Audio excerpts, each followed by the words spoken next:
नमस्ते प्यारे विद्यार्थियों, आज के इस वीडियो में हम सूरदास के पद से संबंधित महत्वपूर्ण प्रश्नों का अभ्यास करने वाले हैं। ये सभी प्रश्न हमारे बहुवैकल्पिक होने वाले हैं, यानी कि एक प्रश्न के हमारे पास 4 विकल्प होंगे और इसी तरीके के प्रश्न आपकी आगामी परीक्षा जो कि नवंबर में होने वाली है पूछे जाएंगे। मेरी भाषा हिंदी भाषा परिवार में आप सभी का एक बार फिर से स्वागत है। आइए बिना देरी किए हुए हल करते हैं इन सभी महत्वपूर्ण प्रश्नों को। सबसे पहला प्रश्न दिया गया है, गुड़ से लिपटी चींटी की तुलना किसके लिए की गई है? अगर हम सूरदास के पद पाठ के सभी पदों की व्याख्या अच्छे से समझ लेते हैं तो सभी प्रश्नों के उत्तर देना हमारे लिए बड़ा ही आसान हो जाता है।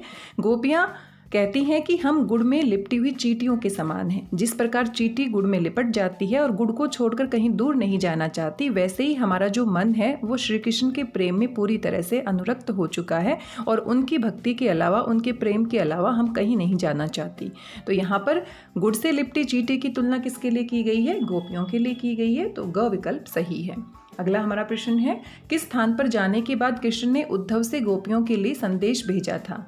श्री कृष्ण कहाँ पर चले गए थे? मथुरा चले गए थे। वृंदावन से मथुरा जाने के बाद श्री कृष्ण उद्धव को भेजते हैं गोपियों को योग संदेश की बातें समझाने के लिए। तो यहाँ पर ख विकल्प सही है।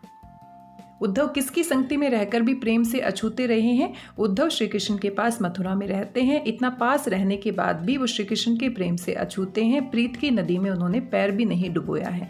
तो यहाँ पर प्रेम से अछूते कौन है? उद्धव है। उद्धव श्री कृष्ण की संगति में रहते हैं लेकिन फिर भी उनके प्रेम से अछूते हैं। क विकल्प सही है। बड़भागी शब्द का क्या अर्थ है? तो बड़भागी शब्द यहाँ पर गोपियाँ उद्धव के लिए प्रयोग करती हैं और बड़भागी का अर्थ होता है भाग्यवान या भाग्यशाली। तो यहाँ पर क विकल्प सही है। लेकिन इस तरह से अगर प्रश्न पूछा जाता है कि बड़भागी शब्द के पीछे कौन सा व्यंग निहित है, तो व्यंग के बारे में अगर पूछा जाता है तो गोपियाँ वैसे तो बड़भागी कहती हैं उद्धव को, लेकिन वास्तव में वो कहना चाहती हैं कि तुम तो बड़े ही भाग्यहीन हो, तुम तो बहुत ही दुर्भाग्यशाली हो। तो अगर प्रश्न दूसरे तरीके से पूछा जाता है तो उत्तर भी हमारा दूसरे तरीके से हो जाता है। उद्धव के योग संदेश का गोपियों पर कैसा प्रभाव पड़ा? विरहाग्नि में पानी के समान नहीं, शहद के समान नहीं, भूख में घी के समान नहीं, विरहाग्नि में घी के समान। जैसे अग्नि में घी डालते हैं तो प्रज्वलित हो जाती है, वैसे ही योग संदेश सुनने के बाद गोपियों की जो विरह की अग्नि थी वो और बढ़ जाती है। घ विकल्प सही है। सूरदास के गुरु कौन थे? ये हिंदी साहित्य से प्रश्न पूछ लिया गया है। वैसे तो पाठ में इससे संबंधित कोई जानकारी नहीं है, लेकिन सूरदास का जीवन परिचय आप पढ़ते हैं जो कि आपकी पाठ्य पुस्तक में दिया गया है। आपको सूरदास के जीवन परिचय के बारे में भी पढ़ लेना चाहिए, क्योंकि हो सकता है सूरदास जी के जीवन से संबंधित, उनकी रचनाओं से संबंधित कुछ बातें पूछ ली जाएं, क्योंकि सारे ही प्रश्न हमारे बहुवैकल्पिक हैं तो कहीं से भी प्रश्न पूछे जा सकते हैं। तो यहाँ पर वल्लभाचार्य जी सूरदास जी के गुरु थे, तो ख विकल्प क्या है? सही है। आगे है, कड़वी ककड़ी के समान कटु किसे बताया गया है? कड़वी ककड़ी के समान कटु, कड़वा किसको बताया गया है? योग साधना की बातों को बताया गया है। गोपियों को लगता है कि जो योग संदेश वो सुन रही है वो ऐसा लगता है जैसे कड़वी ककड़ी के समान कड़वा स्वाद देने वाला लग रहा है। तो ग विकल्प यहाँ पर क्या है? सही है। सूरदास के पद पाठ में भ्रमर के माध्यम से किसके ऊपर व्यंग किया गया है? सूरदास के पद सूर सागर से लिया गया है और सूर सागर में भ्रमर गीत से लिया गया है। यहाँ भ्रमर यानी भंवरा किसके व्यंग के लिए प्रयोग किया गया है? उद्धव के व्यंग के लिए। नंद के रूप में उद्धव के ऊपर, तो उद्धव के ऊपर सबसे सही विकल्प है। भ्रमर के माध्यम से उद्धव के ऊपर गोपियां व्यंग करती हैं और इसी कारण से ये जो मूल हमारा पाठ है वो भ्रमर गीत से लिया गया है। भ्रमर गीत, इसी आधार पर भ्रमर गीत इसका नाम भी रखा गया है। भंवरे के माध्यम से उद्धव पर व्यंग किया जा रहा है। प्रजा को अन्याय से बचाने के लिए कौन अपना धर्म निभाता है? एक राजा जो होता है वो अपनी प्रजा को अन्याय से बचाता है, लेकिन यहाँ पर तो श्री कृष्ण गोपियों के ऊपर अन्याय कर रहे हैं, स्वयं ही अनीति कर रहे हैं जो दूसरों की अनीति छुड़ाते हैं। तो घ विकल्प सही है। गोपियों ने सौभाग्यशाली किसे कहा है? गोपियाँ सौभाग्यशाली किसे कहती हैं? उद्धव को कहती हैं, लेकिन वो व्यंग के तौर पर कहती हैं, बड़भागी या सौभाग्यशाली। तो ये हमारा घ विकल्प सही है।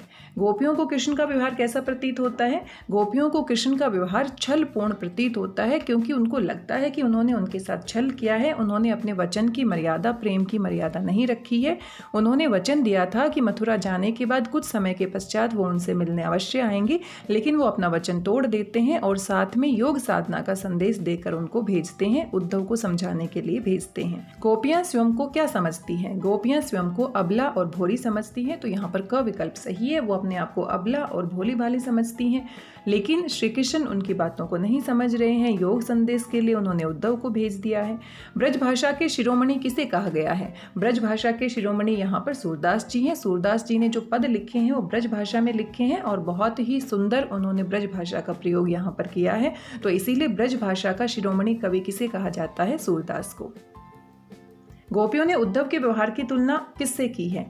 गोपियों ने उद्धव के व्यवहार की तुलना किसके समान की है? नीम का पत्ता नहीं, कमल का पत्ता, केले के पत्ते, आम के पत्ते। उन्होंने कमल के पत्ते के समान की है कि जिस प्रकार कमल का पत्ता जो होता है वो पानी से अछूता रहता है, पानी में ही पैदा होता है, पानी से अछूता रहता है, वैसे ही श्री कृष्ण के पास होते हुए भी उद्धव उनके प्रेम से अछूते हैं। तो ख विकल्प सही है।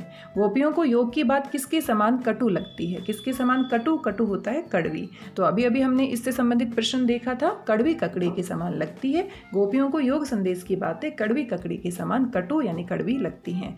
उद्धव ने किस नदी में अपने पैर को नहीं डुबोया है? उद्धव ने प्रीति नदी में अपने पैर को नहीं डुबोया है। श्री कृष्ण के प्रेम से वो पूरी तरह से अछूते हैं। तो प्रीति नदी, गंगा नदी, यमुना नदी, मूसी नदी, ये तो बहुत ही अजीब से विकल्प दिए गए हैं। तो अगर हम पद को ध्यान से पढ़ लेते हैं, समझ लेते हैं, तो सभी प्रश्न बड़ी आसानी से हम दे सकते हैं। किसके मन की प्रेम भावना मन में ही रह गई है? तो गोपियां अपने मन की व्यथा को, अपने मन की पीड़ा को श्री कृष्ण के सामने अभिव्यक्त करना चाहती थी, लेकिन श्री कृष्ण अपने वचन का पालन नहीं करते हैं, स्वयं मथुरा से वापस नहीं आते हैं, उद्धव को भेज देते हैं। तो यहाँ पर गोपियों के मन की बातें मन में ही रह गई है। मन की मन ही मांझ रही, पंक्ति भी आप याद कर सकते हो, पद में पहली ही पंक्ति है। तो गोपियों के मन की बातें। गोपियों ने उद्धव से किस मर्यादा की बात कही है? गोपियों ने उद्धव से प्रेम की मर्यादा, सुख की मर्यादा, दुख की मर्यादा, सत्य की मर्यादा, उन्होंने प्रेम की मर्यादा की बात कही है कि श्री कृष्ण ने प्रेम की मर्यादा को नहीं रखा है। भ्रमर गीत कहाँ से लिया गया है? तो इसके बारे में भी हमने बातचीत की थी कि सूरदास के पद पाठ के सबसे पहले सूरदास जी का जीवन परिचय है, आप उसको एक बार जरूर पढ़ लीजिएगा। हो सकता है कुछ प्रश्न आपके वहां से बन जाएं। भ्रमर गीत कहाँ से लिया गया है? सूर सागर से लिया गया है। ग विकल्प क्या है? सही। सूर सारावली, साहित्य लहरी, ये भी उनकी क्या है? रचनाएं हैं, लेकिन जो भ्रमर गीत है वो सूर सागर से लिया गया है।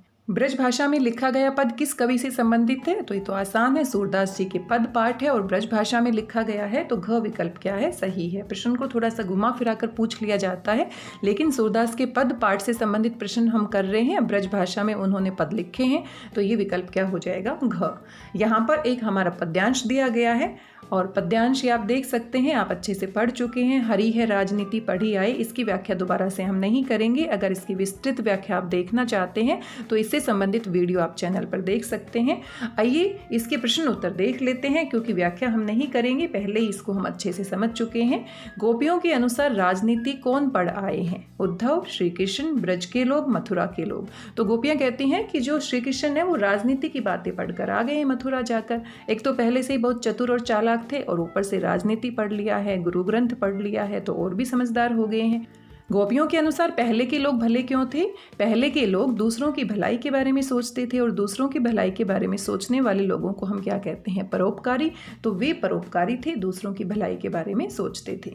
सच्चा राजधर्म क्या है? सच्चा राजधर्म इसी काव्यांश में बताया गया है। गोपियां कहती हैं सच्चा राजधर्म तो वो होता है जो प्रजा को नहीं सताता। राजा का धर्म क्या होता है? जो अपनी प्रजा को सताता नहीं है। तो प्रजा के साथ अन्याय करना? बिल्कुल नहीं। प्रजा को सताया न जाना। तो ख विकल्प क्या है? सही। प्रजा के हित का ध्यान न रखना? ऐसा तो नहीं है। प्रजा की रक्षा न करना? तो आप देख सकते हैं बाकी के तीनों ही विकल्प नकारात्मक है। सच्चा राजधर्म होता है अपनी प्रजा की देखभाल करना, उसकी सुख सुविधाओं का ध्यान रखना, उसको सताना नहीं। तो ख विकल्प सही है। गुरु ग्रंथ किसने पढ़ लिया है? तो गुरु ग्रंथ भी कौन पढ़कर आए हैं? श्री कृष्ण पढ़कर आए हैं। गुरु ग्रंथ उन्होंने पढ़ लिए हैं, राजनीति की बातें पढ़ ली हैं। हरी है राजनीति पढ़ी आई पद में राजनीति से कृष्ण की किस नीति की और गोपियों ने व्यंग किया है? कृष्ण की वादा करने और उसे पूरा न करने की संबंधित नीति। सबसे पहला ही विकल्प सही है, फिर भी बाकी विकल्प भी हम देख लेते हैं। कृष्ण द्वारा उद्धव को वृंदावन भेजने से संबंधित नीति? ऐसा तो नहीं है। उद्धव द्वारा योग सिखाने की राजनीति से संबंधित नीति? ऐसा भी नहीं है। उपरोक्त में से कोई नहीं, ऐसा भी नहीं है। तो सबसे सही विकल्प कौन सा है? क विकल्प। ये कुल हमारे 25 प्रश्न थे जो कि सूरदास के पद पाठ से संबंधित थे और इसी तरह के प्रश्न हमारी परीक्षा में पूछे जाएंगे। तो जितने प्रश्नों का आप अभ्यास कर सकते हैं आपको करना चाहिए। और एक विशेष बात, आपको सूरदास जी के जीवन परिचय के बारे में भी पढ़ लेना चाहिए। उनके जीवन परिचय में बहुत सारी महत्वपूर्ण बातें उनके जीवन के बारे में दी गई हैं, उनकी पुस्तकों के बारे में दी गई हैं, तो वहाँ से भी प्रश्न पूछे जा सकते हैं। आज के इस वीडियो में बस इतना ही। आशा करती हूँ सभी प्रश्न आपको समझ आए होंगे। आप अपना फीडबैक जरूर दे सकते हैं। मिलते हैं अगले वीडियो में कुछ और महत्वपूर्ण प्रश्नों के साथ, कुछ और महत्वपूर्ण जानकारी के साथ। तब तक स्वस्थ रहिए, व्यस्त रहिए, मस्त रहिए, खुश होकर अभ्यास करते रहिए, क्योंकि अभ्यास करने से ही हम परीक्षा में पूरे के पूरे अंक बड़ी आसानी से प्राप्त कर सकते हैं। धन्यवाद, बहुत बहुत धन्यवाद।